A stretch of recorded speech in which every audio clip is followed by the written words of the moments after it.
that the sun shines down its power to all the world and makes the wind blow strong as it will. I wonder how gentle rains can fall upon the land, so lovely earth can stay lovely still.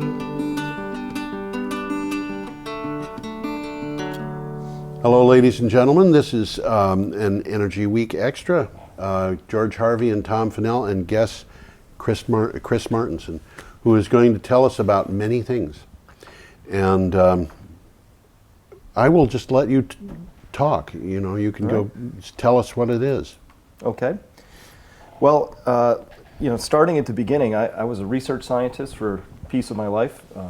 Trained in toxicology at Duke University. Really? Worked with cells and microscopes, and so I love data, all of that.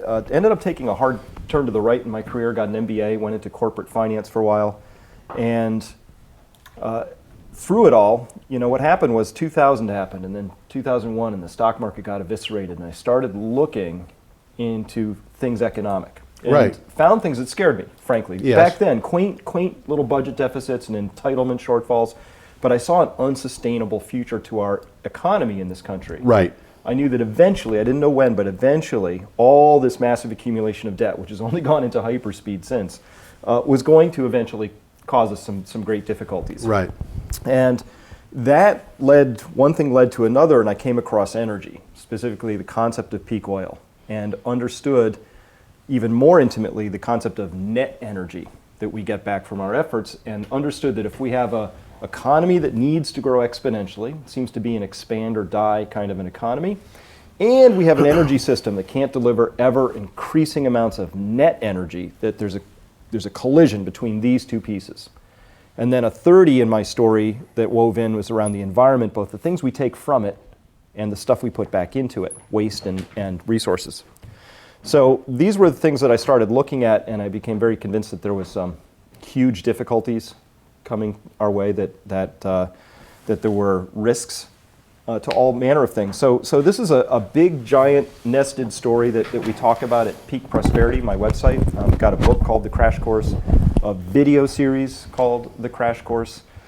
It was something I put together literally in my shorts in my bedroom, slides. And it should have been a disaster, guys. It should have been awful. It was some guy speaking over slides with lots of charts. And I had to put it out. And you know, of local interest, where that thing first started was in the Brattleboro Savings and Loan right across the street. I was there. Yeah. Were the first times I was starting to wrestle with this mountain of data. This guy was here, and Tom was there. And so it was that was the beginning of really starting to piece this story together. So really what I'm doing is I'm not a person who's in primary investigation creating data. I'm finding all the data that exists already. We have lots. We have more than enough data. This is what I'm doing too, except that I'm looking at the news every day, which is a little bit different from what you're doing, but I see incredible amounts of material coming through. And it's constantly changing, and it's constantly growing. Absolutely. And it's telling us both things that we could be hopeful about. There's certain technology advancements that seem to offer some promise, but realistically, the way I look at it, in the United States, we have not yet made a priority out of the issues that I care most about, which is our energy security, which is our economic security, and which is our ecological or environmental security. We're still pretending as if business as usual, market forces will somehow deliver us to a promised land, and I think that's going to deliver us to a very unpleasant land. I think that Tom and I have been kind of in agreement, I think, for the last couple of years as we've been doing this, that in fact economic forces are shifting, and they are going to be pushing us in the direction that you would like to go in, I believe. And I think the news that we had this week from BP and Shell and Total, who have said, yeah, climate change is real, and we need to be talking about this, and we need a seat at the table with the UN, and we would like to be selling our natural gas instead of having somebody else sell coal, because natural gas is much nicer. There's some self-interest going on there, but there's also the first real big admission, and it's hard for me to imagine how Rick Santorum, for example, can say, we had a wonderful piece today about Rick Santorum commenting on the Pope. And how the Pope, who has a master's degree in chemistry, should leave science to the scientists. And Rick Santorum, who has a master's degree in business, should keep on denying climate change.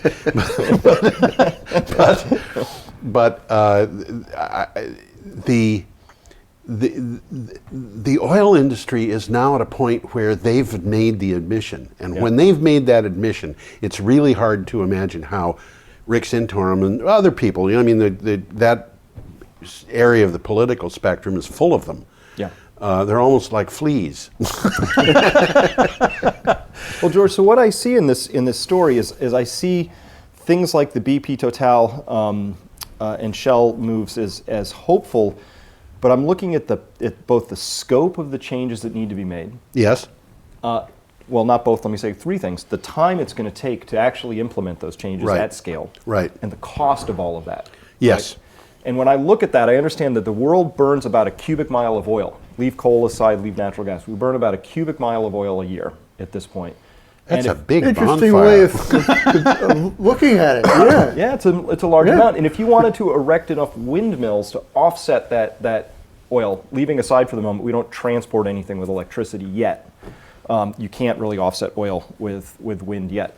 They're not the same energy type. But even if you wanted to do that, it would mean that we would have to be installing in the vicinity of like 170 windmills per hour, 24 hours a day, starting now for the next 30 years. Yeah.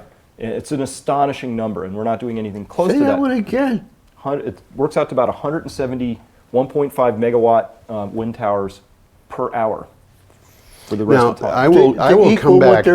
What we're burning in Wow. in 1 I year's worth of will, oil. I will come back and suggest to you that I have hope that kind of thing will happen. Obviously, not all wind turbines, but we've got lots of different things that lots of different things that we can use, and wind turbines are just one. And even wind turbines, you take I forget the name of the wind farm off the north coast of Wales. But they had larger wind turbines than that, and they were installing them at just that one site, one a day, which I thought was an amazing accomplishment. But that's something that's fairly easy to do. Yeah, they were building them in a factory, and they were floating them out to sea and putting them up. Solar, you can install fast. The United States has about 300 biodigesters. The Department of Agriculture says that we could have 11,000. And those things can be installed very fast. And we have a lot of infrastructure that can be installed fast. You're not scaring me yet. You know what? Here's the big number, right? When you look at total number of BTUs that comes out of all sources of I can't think in BTUs. They're too big. British thermal units, they're tiny actually. Yeah, no, the numbers are too big is what the problem is. But to put it into percentage terms, right now the world gets about 80% of its primary energy from fossil fuels. And it's measured in the hundreds of quadrillions, big numbers, of BTUs. And to offset that, so people regularly send me stuff and they say, look, solar doubled and doubled again in the last 2 years. Yes. And I add up the total gigawatts from that, and it's a fraction It's of what a was tiny installed. What more, and from the same time period, more coal-fired plants were installed in China, in India, in South America, in other places that swamped that number. So yes. Even though solar's coming up quick, it has a very huge thing that it's trying to catch up with. That's right, it that does. is moving fast And, still. and on top of that, we've got lobbyists in Washington who are trying to prevent that from happening. Right. So we've got political reasons. There's a lot going on here. But 5 years ago, I saw that solar was growing at 50% per year, and it had for 5 years.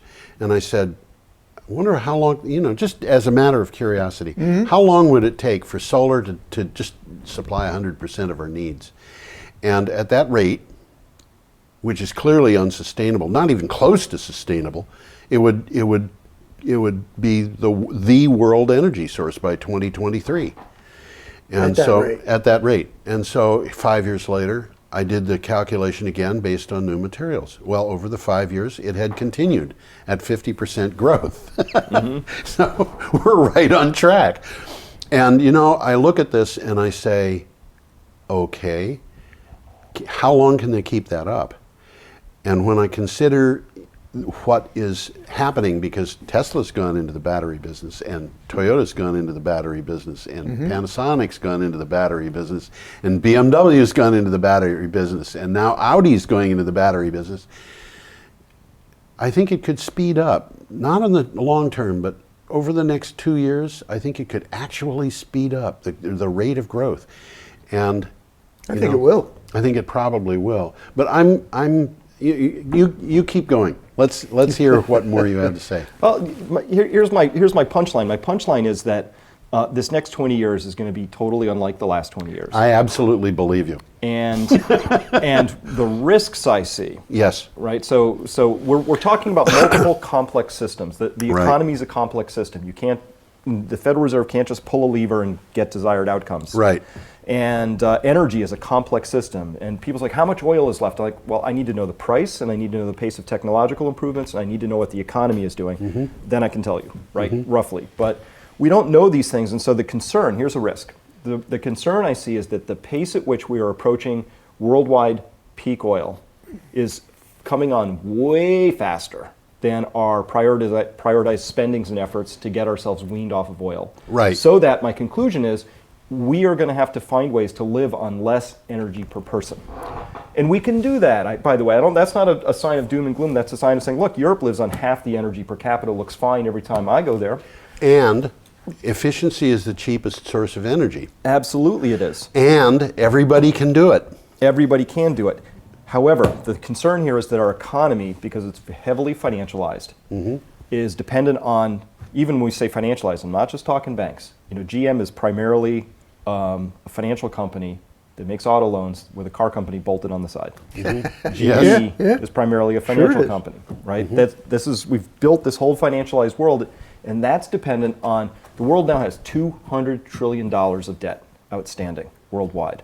And that number is up 40 trillion in the last 5 years. It's astonishing. We're just piling debt on, and that is a collective bet that the future is going to be bigger than it is presently. Right. So we've tagged everything about how our financial system and our currency works to this idea of endless growth. Endless growth. Right. Which Can't happen. It can't happen. This is asymptoting, and this is what's going to be Right. And this is giving way in the the next 20 growth years. that I just talked about in solar energy can't happen. Right. For exactly the same reason.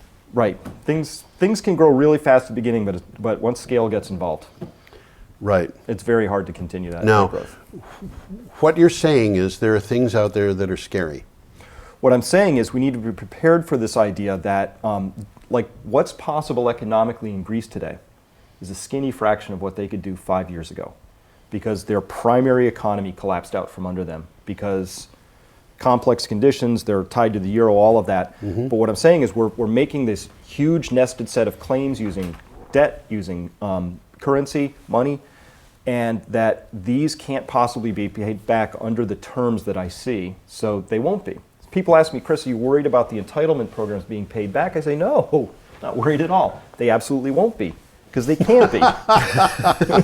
It's not possible. They have a net present deficit shortfall of 53 trillion according to the Department of Treasury, and a $200 trillion shortfall according to Lawrence Kotlikoff out of MIT. But it doesn't matter. Neither of those numbers are possible to be paid back. And those are all assuming that the U.S. economy grows at 3.5% per year forever. So you just run that number out and you say from today till the year 2080, the Congressional Budget Office says, wow, we're growing our economy at 3.5% per year. It means that in 2080, the assumption, the expectation of this country is that our economy in current dollars will be as large as the entire world's is today. Right. That means we'll be consuming as much cement, steel, energy as the entire world does today. But all you have to do is cast forward in all the energy statistics, and you can see some other countries may have a problem with that idea. We're seeing that develop with China over the Spratly Islands, which is really fundamentally an argument over who controls the potential hydrocarbon resources in the South China Sea. Right. We're starting to see all of Ukraine cannot be understood unless you understand the pipeline dynamics and the overall dynamics of the energy balance equation in Europe. We're already seeing the number one cause why humans have gotten into conflicts, which is resources.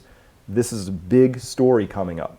And so what I would want to do is I don't want to see market forces giving us 50% more solar. I want to see my government in this country understand the direction all of this is going and put as much priority on alternative energy as China does. China has $800 Wouldn't it be nice if we put as much energy into, if we put as much resources into developing renewable energy as China? Yeah, well, we're spending all this time on threats, billions, trillions of dollars on threats that don't concern me in the least. Terrorism doesn't concern me in the least. Statistically, it's less concerning to me than walking up the stairs here. It's not an issue. Later, if it becomes an issue, maybe I'll change, but we're spending trillions trying to defeat something that doesn't bother me at all, and we're spending almost nothing on the biggest threat I can think of, which is the threat to our energy grid, our energy sources, Well, all of that. the thing that you talked about, the EMPs, and I forgot, did we start talking about that after the show started or after? I think it was before the show started. You mentioned it was the before EMPs. that. We should describe to people what those are, because those are a real threat. NASA has said they're a real threat. The FERC has said they're a real threat. We could have our grid down for a period in excess of 3 years. Right. So an EMP is an electromagnetic pulse, and they have two sources. One is natural, called a coronal mass ejection. The so-called Carrington event in 1859 was the sun threw a big old hot plasma stream of charged particles at us, and it was so powerful that the string of copper wires making up the telegraph system became so charged that they fried, they sparked, they arced, they melted. Set fire to the telegraph offices. Right, because it created an electrical differential across this long wire. You can also create these man-made, which is with a nuclear blast, sends out a pulse of electromagnetic radiation that's so intense, so sharp, and so sudden that it can create voltage gradients of up to 5,000 volts per meter of open line. That's a lot. That's a lot. So you take a 100-mile string of You gave me that, I'd glow. Yeah. So everything gets fried, and so oh darn it, my phone doesn't work and my car doesn't start. On top of that, there is the thing that FERC said, and North Korea pointed that out to us in certain terms. But on top of that, we've got the threat that FERC said, which was that we could have the grid brought down by terrorist attack on a very, very limited number of substations and one factory. I think it was 7 substations and 1 factory. So let's be clear about. So the substations have these things. People drive by them all the time. They're these big boxes with all the insulators on top of them. And there's usually just a little chain link fence around it, maybe some wire on the top, and that's it. And so these transformers are the things that step down the transmission voltage, 4,000 volts, and drop it down to something that we might want to use in town, 400 volts or 110 when it gets in your house. Right. So these transformers, it turns out, are specially made. They, in many cases, are specially made for a specific substation, and there are not that many places that make them. And none in the United States. And very few are in reserve. Right. So the idea was that FERC was saying was, what if some people came, and by the way, they're really fragile. Yes. They have to be cooled, and there was this, do you know about the case in San Jose about 2 years ago now?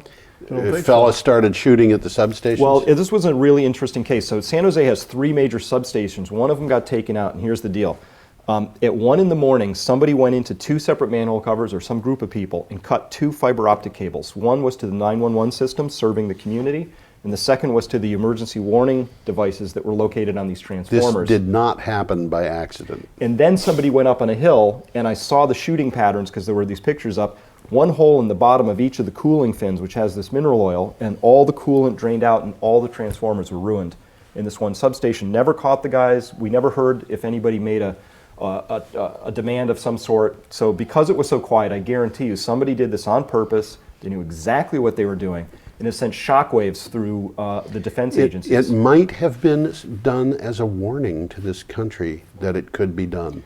So these things are undefendable. Some reasonable, accurate hunter with a long-range rifle can easily take out these substations, and none of them are hardened. They don't have walls around them, and most of them are. They don't have another thing around them, which is Faraday cages, right? Which is the thing that you would need to defend them from either the nuclear blast or the coronal ejection. These things are undefended in the United States. Totally. At this point, yes. I think they're undefended everywhere. No, they're not. The Faraday cages are built around a lot of them in Europe. Are they? Yeah. That's what I've been told. The Europeans would have about 40% of them still operating, they hope, after getting a coronal ejection mass. Well, they would need the Faraday cage plus some circuit breakers, some really Yes. very fast, Yeah. very intense. Yeah, yeah. But the point is, we can make these things better. Sure. But it's not going to be sufficient for everything that we need to do. Right. And it's just one piece of a puzzle. It's an interesting puzzle. Well, these are just known risks, known threats, and it's astonishing the things we choose to react to in this country, call a threat, respond to. I have to take my belt off when I go through an airport security machine now. And Of course. And the threat from a belt seems low to me. My 6-year-old son, before people really started getting into the 911 post 911 stuff, this was before that, well before that, was not permitted to bring his baseball bat on a flight. Wow. And now they're telling people they can't bring water on the flight. Well, I think the water is much more dangerous than the baseball bat. Or maybe I've got that wrong. It just came out last week that a lot of these systems that they put in place to stop terrorism aren't working. Of course not. A Yeah. whole bunch of people, well, they tested them. Yeah. And I think it was 97% failed. Yeah, it's really kind of Yeah, sad. and it's baked on the presumption that terrorists would do the exact same thing they did last time, forgetting that humans are ingenious and they try different things. Well, You know, so- particularly, terrorists are kind of like children in a sense. Children have got astonishing imaginations, and they'll come up with things that no adult would ever conceive of. And I think terrorists are kind of like that. And so you're, as you said, defending from the last one. They're probably not going to try the last one over again. Right. So here's where, this article's on my site is about this EMP. They're a group of ex-CIA, State Department, senators, other people got together and formed an EMP study group. And they said, wow, this is still a big threat. And they're trying to get the president to put some money towards this and study a little more, but start hardening things. And it's a surprisingly small amount of money, measured in the small numbers of billions, to actually harden up our grid a lot. And here's the reason. So you mentioned it, we got close. This is why it concerns me, is that if you lose 200 transformers and we can't get them for a year, that means we're basically grid down for a year in a lot of this country, which means Right. no food, no fuel, no ability to keep our nuclear power plants, diesel generators back up running, keeping the cooling systems running on those things. Fukushima taught us how bad that's a bad idea. That's a bad idea. Yeah, and so I'd be real surprised if they could get them back inside of a year. yeah, well, and Well, that's assumes lots of I things are actually functional. asked after Fukushima, what are you going to do if we have a problem that brings the grid down? Because I knew about this, Right. these things, and the answer that I got from a person in the nuclear, it was actually a person from the NRC. One of their people said, "Oh, well, that's easy. We'll let the military do it." So the military would have to move that fuel. Wow. And I said, "Can you tell me, do the military trucks have computers in them?" And he said, Yeah. "Of course not." They don't. Oh. That's what he said. And I said, "Are you sure?" He said, "I think I am." And the point that I'm making is, if you've got a coronal ejection mass, you're going to fry computers all over the place. Mm-hmm. Do you know that truck is going to work?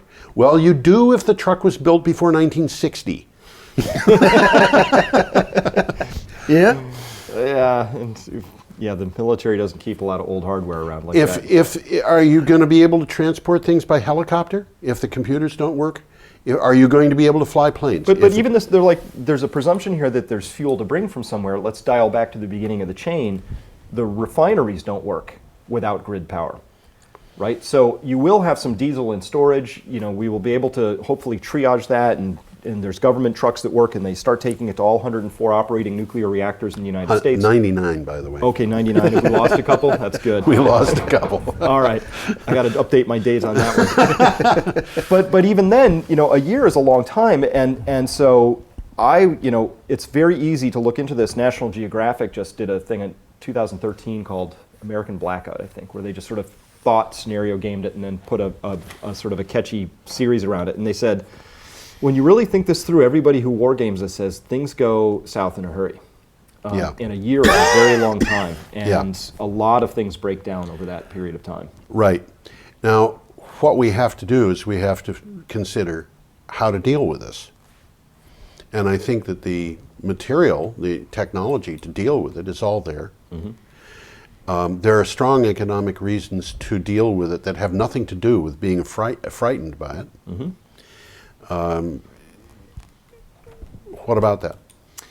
Well, to me, that's just realistic, and it's really the purpose of my whole website, and the reason I gave up the whole corporate career is because I think there's a lot of realistic things we need to assess as individuals and as a species even. That this is just one area. It's clearly obvious that we need to do some things around EMPs that make sense, and I've interviewed Lika Gutha-Hurtum is a NASA scientist who just studies CMEs. You know, she's responsible for the stereo pair satellites that are out there. CME, what is that? It's coronal mass ejection. Okay.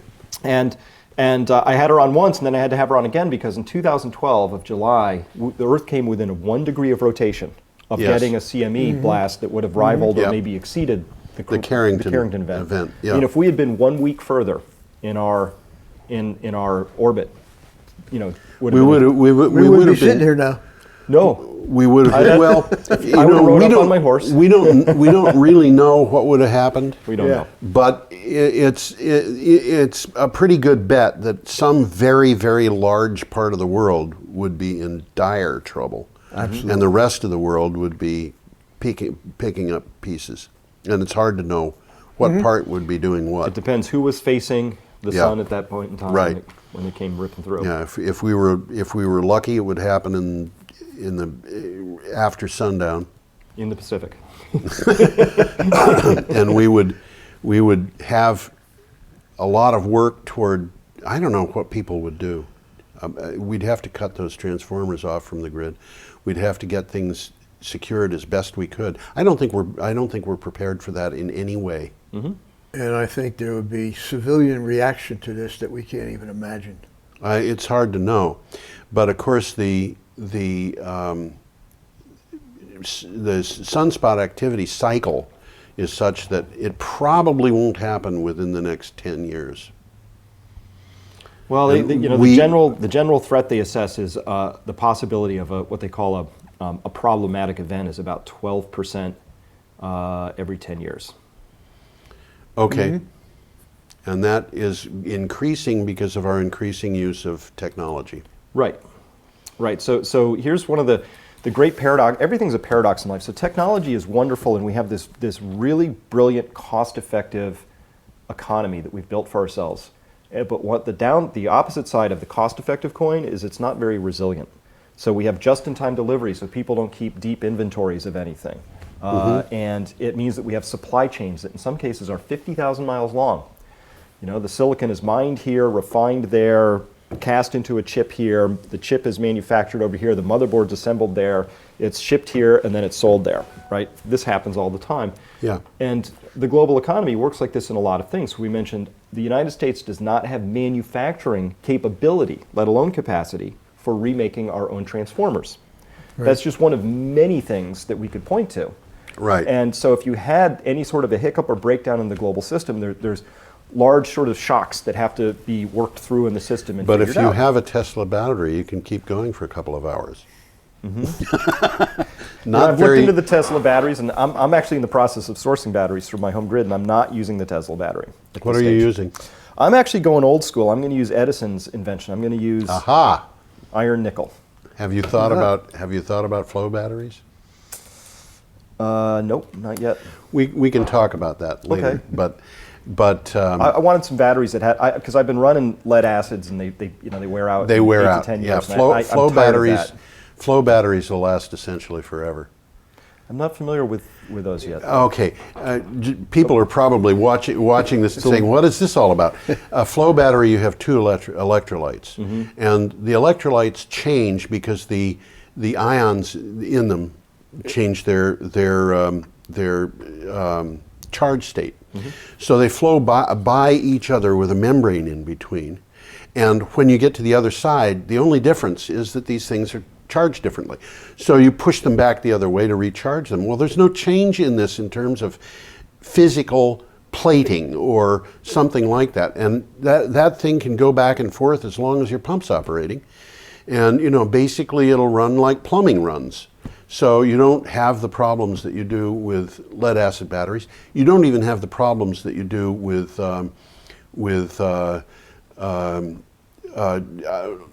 lithium ion batteries. And the whole thing is not terribly expensive when you consider it's probably about twice the cost of the lithium ion battery. Nothing wears out. But nothing wears out. Nothing's used up. I wasn't aware those were for sale yet. Yeah, you can buy them get them commercially from now. Emergy, and what their battery is really cool because they're using vanadium, and vanadium is very expensive, but they figured out how to get the vanadium out of fly ash. And it comes out in a form that is so that's sufficiently pure that they can basically use it with very little processing the way that it is. So they've got these much more inexpensive batteries. They're in California, and if you try calling their sales department, you'll probably have to do it a dozen times before they get back to you.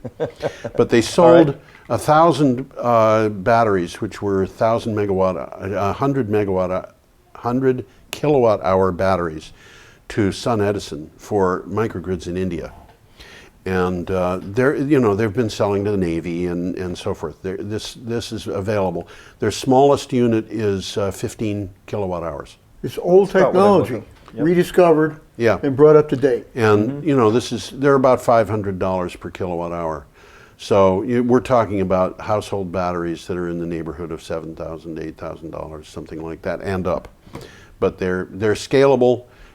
You could support whole communities on these things. Wow, I will look into that. Yeah.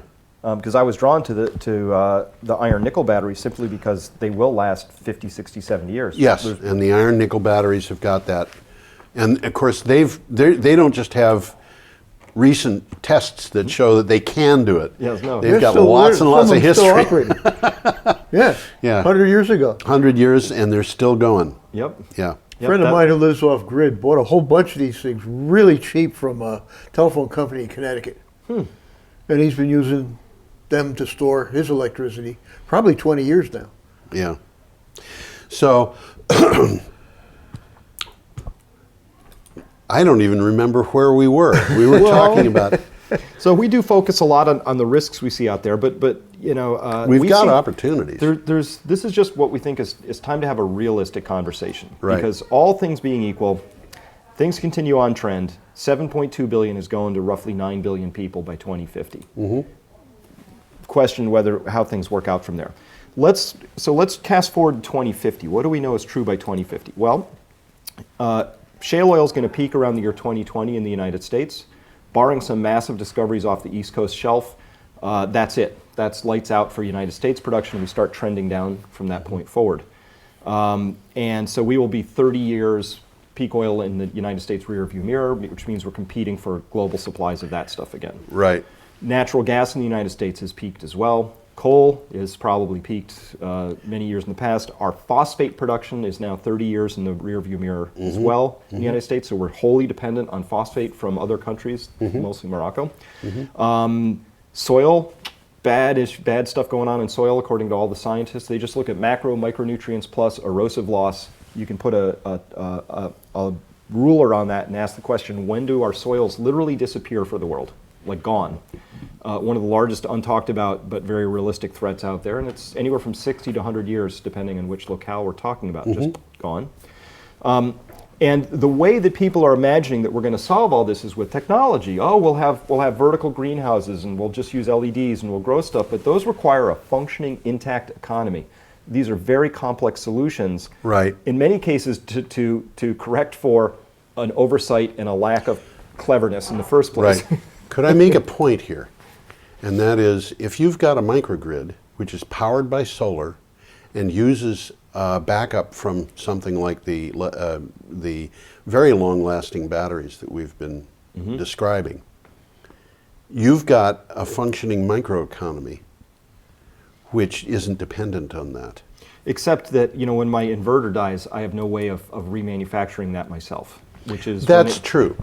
That's There's true. a lot of technology involved in my microgrid. But the inverter can last for years. Maybe it's a good idea to buy an extra. Get a motor generator; they're more dependable. You got to fuel it still. You've got electric lots motor, of electric generator. I think what, Old-fashioned inverter. I think what I'm saying is that the solutions that we need are quite possibly there. And interestingly enough, we can approach those solutions from the point of view of our own thoughts as individuals or communities, neighbors, the state. We can approach this at any level that we want. And if we as individuals want to do something about it, we can. Well, this is where my whole work actually centers, which is people say, oh, well, then you're working on big stuff, aren't you? Like, nope. No. I'm working at the individual level. Right. Each of us has to be the change we wish to see. That's a good quote. Each of us has to be the change we wish to see. Right. So if you came to my house, you would see an orchard, chickens, a garden. I'm building the living capital around me by improving the soil. I've got solar thermal, which is the best investment anybody can make. Solar photovoltaics as well, economically. Still, I feel okay about it. And more importantly, we're doing everything we can to cut our energy footprint down. Right. Just skinnying that down. It takes effort, but it's not that hard. And that's what we're doing. Actually, it takes effort, but it's fun. For some. I don't know that everybody's into it, but I find it fun. I think it's interesting to track these things down and see where it's really going. It's astonishing what we did to our electric bill just going to the LED lights. Not a huge fan of the CFLs. My gosh. I don't like those. I don't like the mercury I don't like in them. the CFLs either, but the LEDs, if they're good, you don't want bad LEDs. They suddenly burn out. But a good LED is a good thing, and yeah, absolutely. You remind me a little bit of Tori Weekers. I was in her basement. She's my landlady, and I went down to the basement with her, and she had just bought the house that we both live in. She lives upstairs, I live down. And she was looking around at various things that could be done to conserve power. And I looked over and said, "You've got a broken window." And she had a window that had a hole this big in it. And she said, "Cool." And it was because there was, and this has kind of become a saying for us, the broken window in the basement. There was a place where energy was just leaking out of the house. She had bought that house expecting a certain cost to heat it. And there it was, a solution to a problem that would have some impact and cost very, very little. And so she was excited about that. Yep. And just exactly the opposite of the kind of reaction that I would have expected. Well, there's a lot of low-hanging fruit in this story at the national level, and the things that disappoint me are seeing that when oil prices starting nearly a year ago started their decline, offset that oil price decline by about 3 months, and you watch SUV and truck sales climb. And Yes. so by December of 2014, the top 3 selling brands of vehicles in the United States were trucks or SUVs. Right. Right. And the thing that people just don't know is, why did that price decline come in? And they talk about fracking, and it has nothing whatever to do with fracking, because the oil is being sold at a price that's lower than what it costs to get the oil out of the ground by fracking. Right. And the quotes that we've seen from the Saudi oil ministry people say, we want to get that stuff out of the ground while we can sell it, because the day is coming that it won't be sold. Well, then Saudi Arabia's got huge issues because they have no plan B for what they're going to do next. They're starting to think maybe they're going to become sellers of solar energy, but it's a long way from where they are. They are supporting an increasing population, Yes. rapidly increasing population, Right. using desalination, Right. oil to generate electricity, other things like that. And they're literally a year away from actually tapping out their main aquifer, which they're using to grow wheat, because it's a sign of national pride that they can grow their own food. So they're going to be basically out of energy, out of food, out of water But when this story turns on them. So Yeah, they have a lot of planning to do. They have got scheduled, I forget the amount of money, but it's many billions of dollars worth of wind and solar that they're planning on installing. Now, they have talked seriously about installing nuclear too. They have tremendous wind potential and tremendous solar potential, but it's going to take an awful long time to implement it. Oh, Well, huge amounts. solar and wind both go in fast.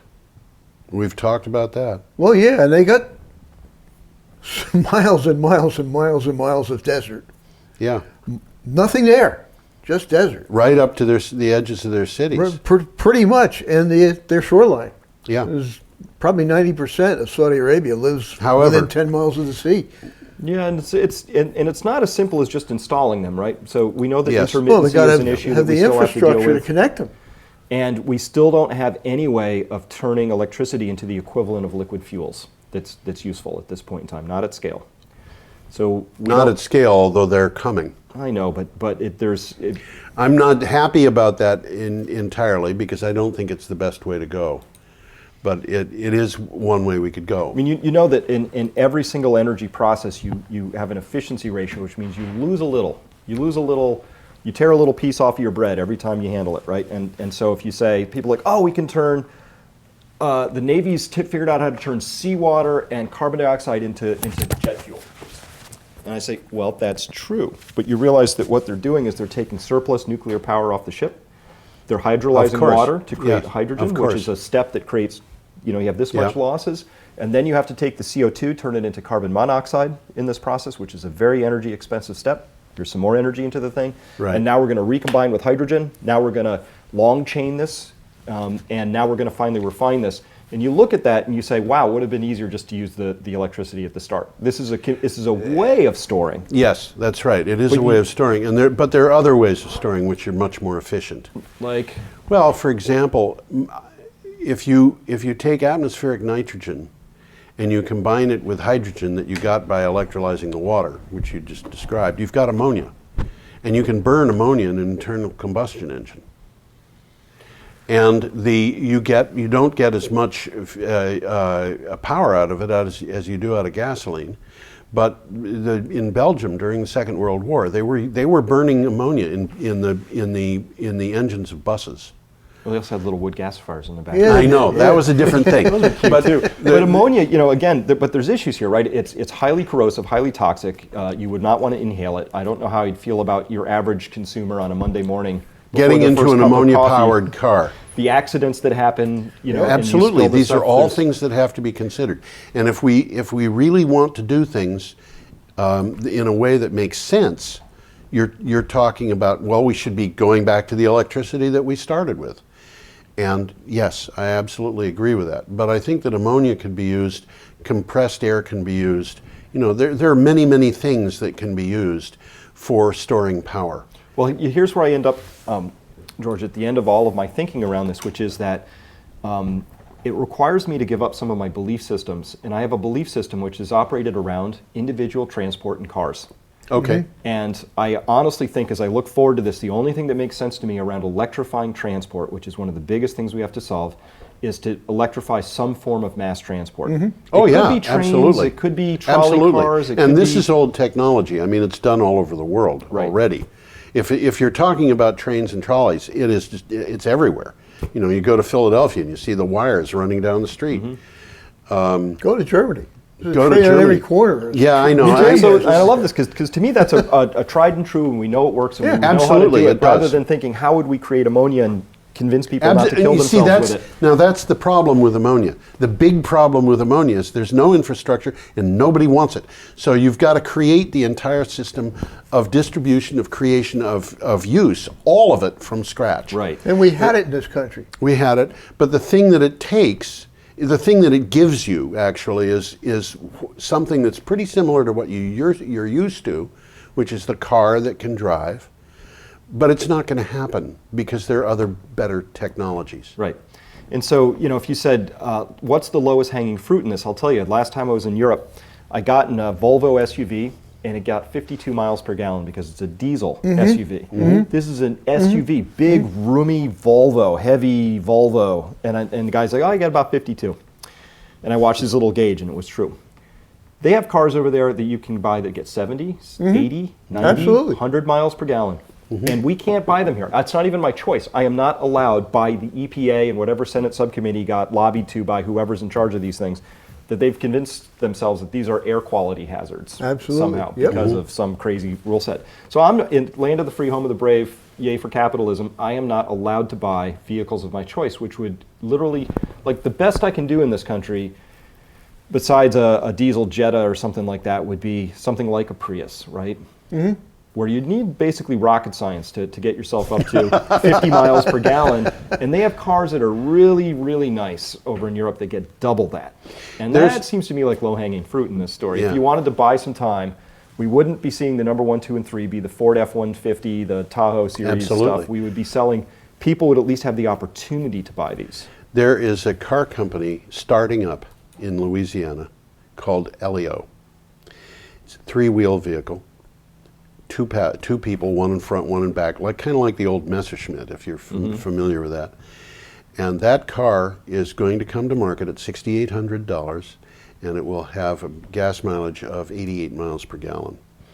And they're expecting to come start into production early next year, and they have already pre-sold 42,000 of them.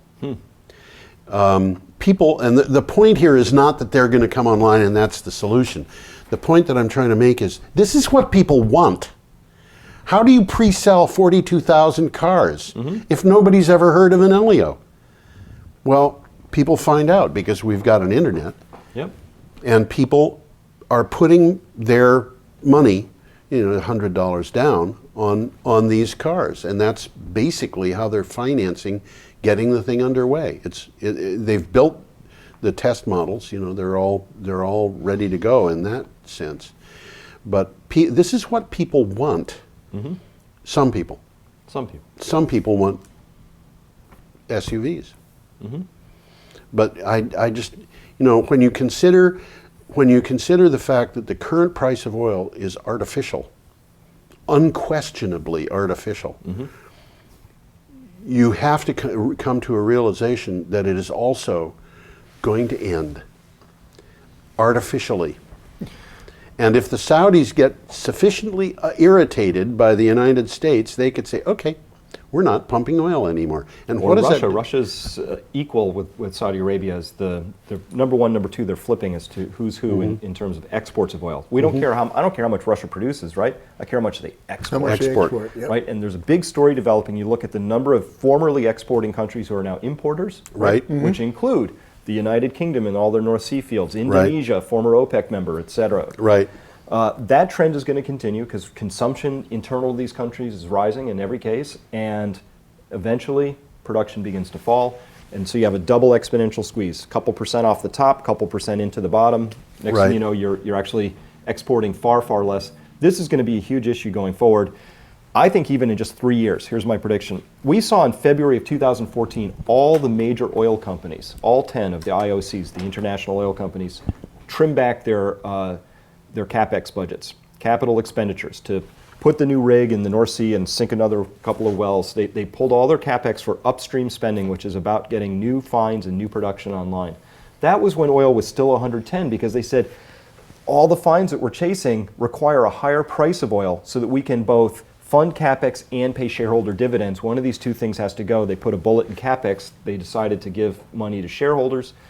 That was at 110. Guess what's happening with oil at 60 on the international stage? It's just dried up. So every year, the world's existing oil fields lose about 4 million barrels per day of production. We have to replace that to stay even. And across the whole world landscape, we basically have been staying even since about 2005. Now, replacing means we find new oil. Find new oil, bring it online. Right. So just the shortfalls I've seen in the last year and a half of capital budget shortfalls is basically going to, we're going to fall below that mark. Our only hope is that Iran comes back online and that Iraq stays stable enough that it can increase its production. Those are the only 2 bright spots left in the whole In other world words, for we, oil. as the United States, are dependent upon Absolutely. Iran and Iraq. Absolutely. And just, people should focus on that for a And look moment. what the heck's happening. I know when people say, "Oh, we'll just divest our oil shares, or we won't buy oil from the Middle East." Like, no, this is a worldwide fungible commodity. It has absolutely nothing to do with where you buy it from. Exactly. Nothing. And it does remind me of a discussion that I had many, in fact, I was in college when I said, well, what happens when we run out of uranium for the plants? And the fellow I was talking to said, easy, that just means the price goes up. And if you think about that, you realize when you've run out, that means that no matter where the price goes, you still don't have it. Yeah. You know, and the What's same the price thing, for a passenger pigeon?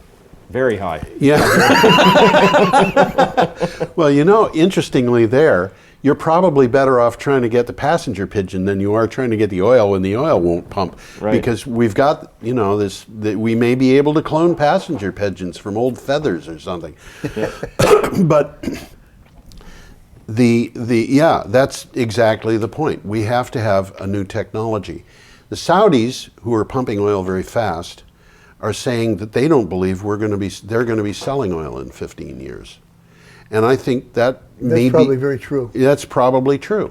But that means that the rest of the world is going to have to get together and figure out what to do about this. Mm-hmm. And it's not just EMPs and nuclear bombs. This is something which is not a predicament that we could come into but probably won't. This is something that we are facing. Right. And so here's my prediction that because we're not investing appropriately to keep current supplies resupplied with new oil, in 2 to 3 years, there's a lag on this. Mm-hmm. And my only caveat, unless the world economy really, tanks, what we're going to find is we're going to actually have shortfalls of oil in 2 to 3 years, and prices will spike back up, and all those people who bought an SUV because oil was down 3 weeks ago are going to be very disappointed again. I absolutely agree with you on that. And so this is the prediction, we're going to have increasing volatility, and here's the main summary of how I put energy and the economy together is that the price of oil necessary to support new oil finds is high. Yes. But the price at which a $200 trillion laden debt-based economy, the price that it can afford is less than that. Yes. And that's the uncomfortable point we're at. Yes, that is, I find it difficult to argue with that, except for one thing, and that is, as I'm hearing this, I think about Jeremy Rifkin, who is talking about the collaborative commons. Mm-hmm.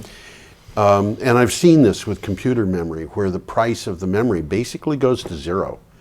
And the price of electricity from PVs, the marginal cost is approaching zero.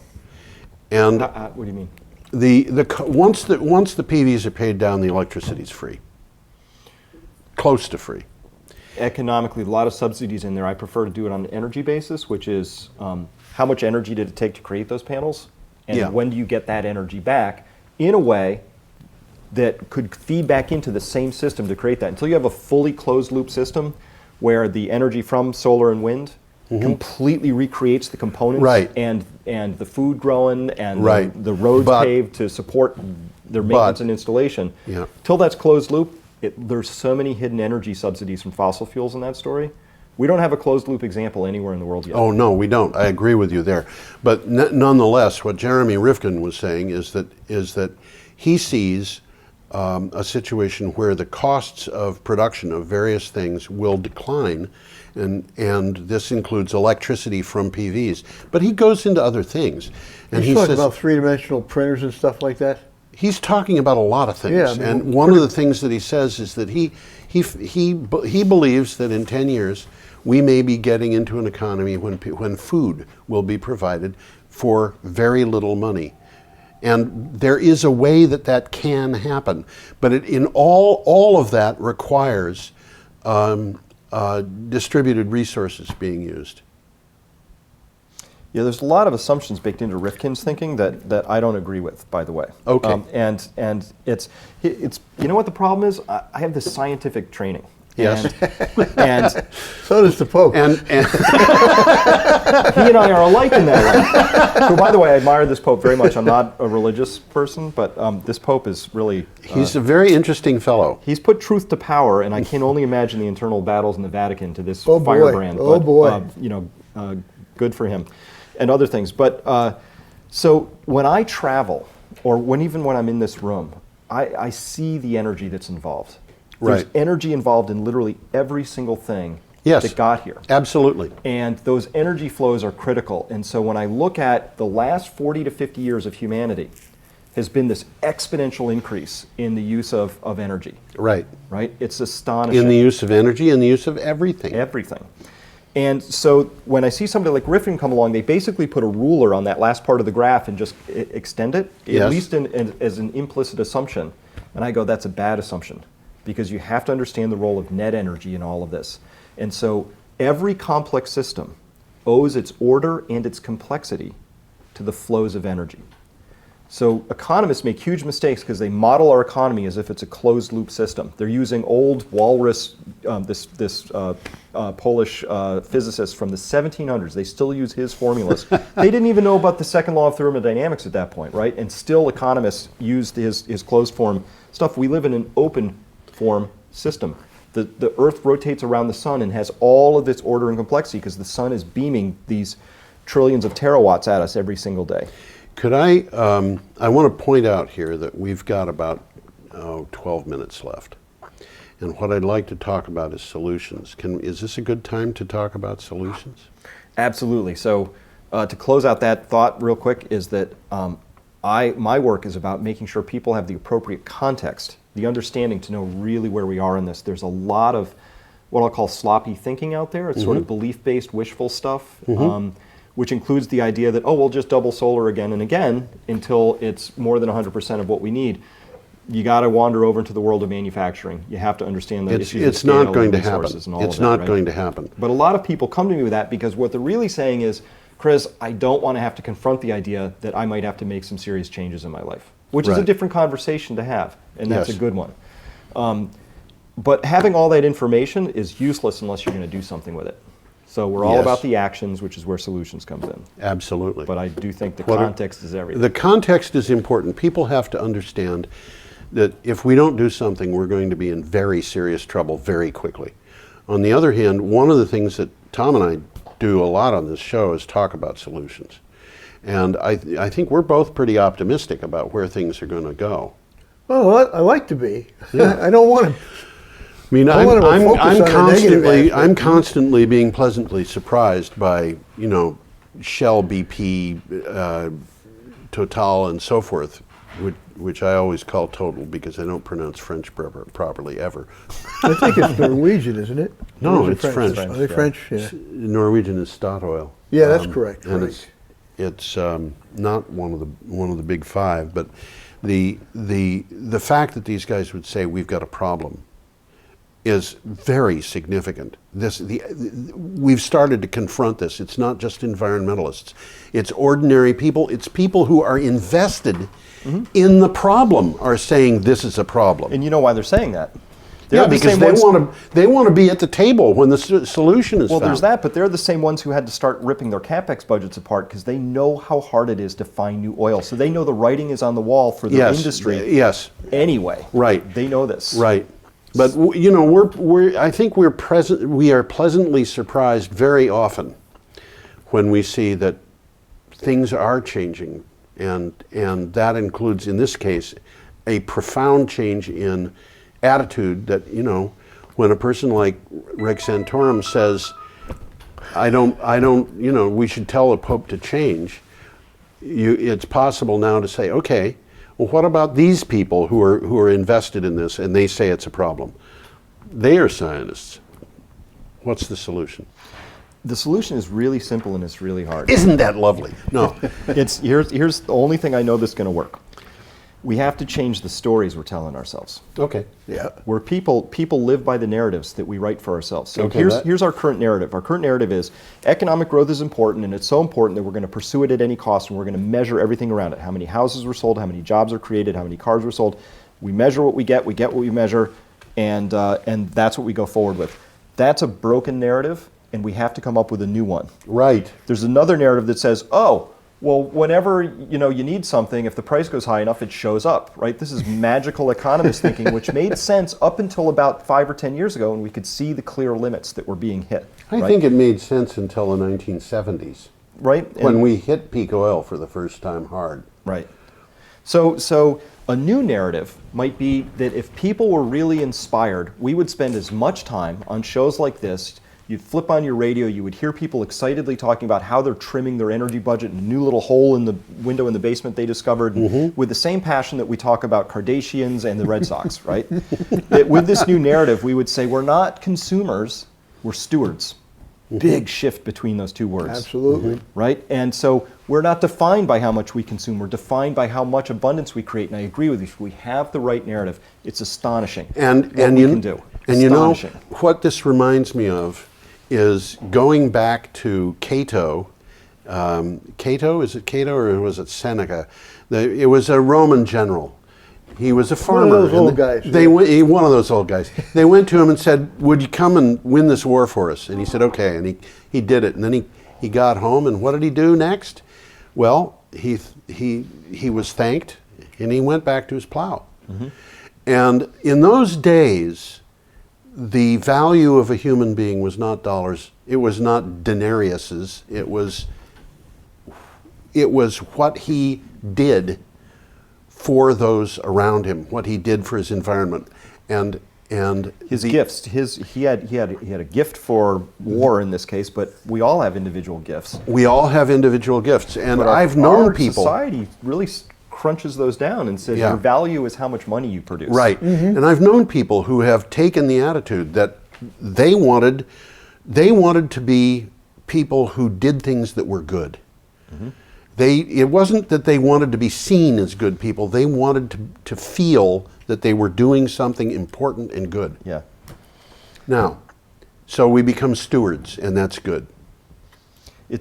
We need a new narrative. We need a new story. And if we had a new narrative, we'd have different priorities, right? So here's the reason why one reason why it's important is that a lot of what's going to be coming forward under our old narrative, people would say that's hardship, it's privation, it's scarcity, and I don't want to do it, right?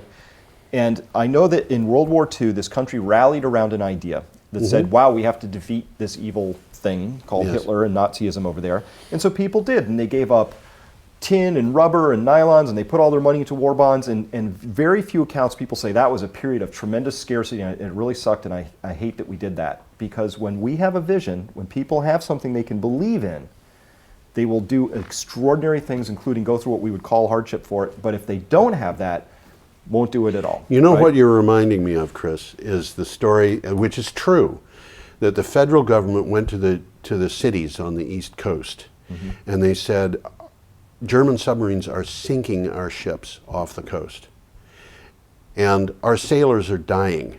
And there were about 700 ships that were sunk, and the coast of New Jersey, by the way, was black because of the oil that ran ashore for the whole length of the state. It made the Exxon Valdez thing look like a minor problem. And they went to the people of Atlantic City and they said, you've got to turn your lights off at night because the submarine skippers are seeing the ships silhouetted against those lights and they can torpedo them at night easily.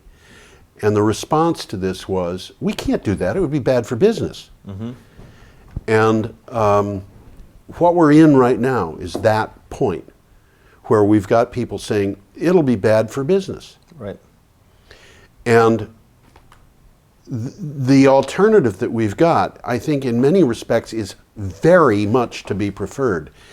I'll give you an example of that. If you highly insulate your house, you make your house much more comfortable in the process. You are not losing comfort because you're doing this, you're gaining it. If you switch to organically produced foods, your health will benefit. You're not ingesting Monsanto products in your food. You're not getting the and even better, you're not killing pollinators because they're ingesting these things. Even if you don't personally get impacted by that. And there you can just go down the line and say you're going to be better off. You're going to feel better. You're going to live better. This is a whole. So the whole, when we get to solutions at what we do at Peak Prosperity, so we lead people down this path of knowing, and they go, "You're right. We need to start doing new things." But what do I do? People often come and say they feel they have a sense of leading two lives. The life they have to lead because they have to, they've got kids and they've got to pay taxes, and so they're in that. But there's this other life they want to lead, and so they have these two lives. And we say, look, we preach resilience. And resilience to us is People who have a lot of money sometimes think, well, I could weather any storm. And we say, no, no, no. If all you have is money, you are poor, right? Because You've got a serious problem. financial capital is just one thing, right? Yep. But there's all these other forms of capital that you can apply money towards and improve them. So your social capital is really important. Yes. Not just how many people do you know, but how well do you know them, right? And what sort of and how well do they think of you? and what sort of exchanges have you gone through so that you know how each other operate, and so that there's literally capital in the bank on the social front. On the social front. Living capital is something I take all the time. Every year, about $1,000 goes out my pocket. I buy compost, and my living capital is building up on my soil all the time. But my health is my living capital as well. Right. So these are things that are very important to build up. Your material capital, it could be the solar things on my roof, it could be the other pieces of things that I buy that I feel give me good resilience. We preach to people to cry once when you're buying stuff, right? So I'm going to cry once when I buy really good batteries, rather than cry over and over again every 8 to 10 years. I've never heard that analogy before, but that makes sense. Right, so we preach that people should buy good, durable, long-lasting things. Often that means they're simpler, few moving parts, all that. We have 8 forms of capital that we direct people towards, and with that we say, look, the worst that could happen is we're completely wrong. The future turns out completely different, no crises whatsoever. But what happened was you ended up with more money saved, healthier, better relationships, and more emotionally able to conduct your daily life. We don't live in fear of the future. We think there are things people need to do today which will improve their lives today. Right. No matter what happens. But if certain things happen, right, you will be insulated from those shocks. So when I put solar thermal panels on the roof of my house, after tax credits, 8-year payback, 25-year design life, means this thing has an internal rate of return of about 130% at the current price of oil. Where are you going to get that guaranteed out of Wall Street, right? But I only had oil heat in my house, and that was all for my hot water. Now I use about 1/3 less oil just for the hot water portion of this. Put a wood stove in, I'm using about half the oil I did before. So now I have distributed heating, so that if oil does double in price, I'm less impacted. I am more resilient to that. Have you considered a heat pump? I'm putting those in next. Good for you. Those things look awesome. They do. But that's how we get to the solutions, which is say, look, here's a huge complex story about where I think oil's going, but here's all this stuff you can do about it. And by the way, when you do it, it feels great. So when my teenage daughter takes a 30-minute shower, I don't care. Not at least through March to November. Because my solar thermal panels are giving me what I consider to be practically free hot water. The marginal cost has approached zero. It's fantastic. It's fantastic. We're going to have to stop. We're getting to the end of the show, but I think what I'm hearing is we've got problems, we've got solutions. And let me, one tiny piece. We also have predicaments, which have no solutions. Okay. Predicaments, all you can do is manage the outcomes intelligently. There's no solution. There's no, like here, simple example. Japan's population peaked in 2008. They're losing about 235,000 people per year. They're aging rapidly. That's a predicament. They're going to have to figure out how to manage that. And there's no solution, which is let's pass a everybody has to have more babies act or anything like that will do anything about that. There have been people who have tried to do that in the past. Chris, so there's certain things like that. We're out of time here. I don't know if what I'm saying is even going to be recorded because it's going to be edited, but this has been a great show. It's been very, very interesting. Yeah. I hope you come back again. All right, I hope so. Let's do that. And if anybody's interested, just Google Peak Prosperity. That's a good point. His website's going to come up, and you go from there. There's a lot of interesting stuff on his website, and if you check the right places, you'll get a weekly summary. Mm-hmm. Very good. Thank you. I wonder how gentle rains can fall upon the land, so lovely earth can stay lovely still.